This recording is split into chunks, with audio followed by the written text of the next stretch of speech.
Hi అండి. ఈరోజు నాటు పప్పాయి కాయలు అమ్మటానికి వస్తే రెండు చిన్నది ఒకటి పెద్దది తీసుకున్నానండి. పండిపోయి ఉన్నాయి.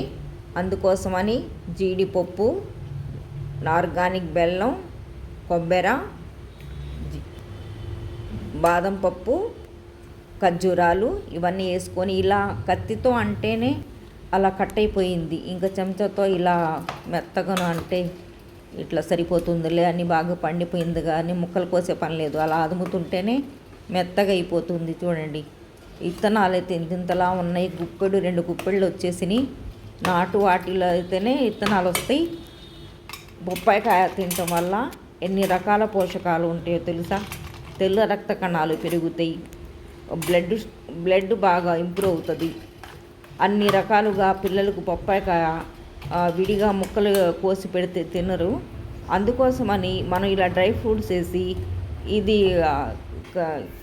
ఇట్లా వేసుకొని ఖర్జూరాలు ఇవన్నీ అన్నీ బలానికి సంబంధించినవే కదా. ఇవన్నీ విడిగా పెడితే బొప్పాయికాయ ముక్కలు అసలు అంటుకోరు, పిల్లలు దాని జోలికి కూడా పోరు. అందుకని ఈ రూపంలో చేసుకొని పిల్లలకి పెట్టుకోండి, మీరు కూడా తినండి. ఎందుకంటే కొబ్బరి వల్ల మంచి ప్రయోగాలు ఉన్నాయి. నేను వేసిన ఈ ఐటెంలో అన్నీ స్టామినాకి సంబంధించినవి, ఆరోగ్యానికి సంబంధించిన బెల్లం ఐరన్ ఇదిగోండి. అందులో పటికి బెల్లం కూడా కొంత వేసాను, ఎందుకంటే మరి తీయగా ఉండదు, పంచదార వేయొద్దని అలా వేసాను. ఈరోజు ఏమి తినటానికి లేదని ఇది తయారు చేసుకొని ఒక 10 రోజులు వస్తుంది నాకు. నేను 5 స్నాక్స్ లాగా తింటాను.